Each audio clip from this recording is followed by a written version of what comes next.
Assalomu alaykum go'zallarim. Men shu gulimni peshini qilib o'stirishni istayman.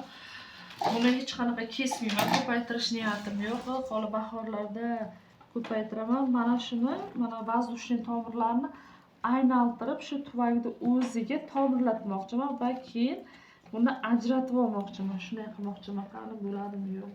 Bu uchun biz buni mana shu tuvakka yaxshilab aylantirib olib, mana bunday qilib ustiga tuproq to'kmoqchiman, sinab ko'rmoqchiman. Qani shu narsa bo'ladimi, bo'lmaydimi? Mana shunday tuproqlarni qilib salgina bosib qo'ymoqchiman.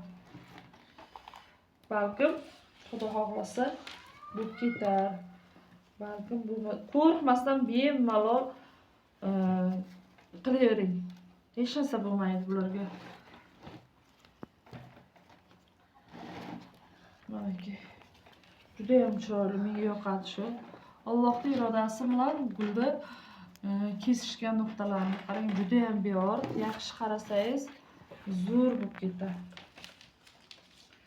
Tuvakni boshqa qilmayman, lekin tuvakka tiqilib qolgan, bilaman uni. Xudo xolasa nasib bo'lsa inshaalloh kuzda ko'paytiraman. Kuzda ajratib olaman ham.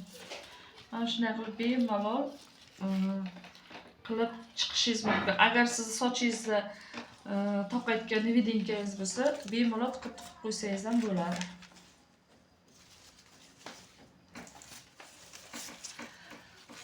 Salgina ozgina eplash qiyin baribir. Chunki har taraflardan sochilib yotibdi-yu.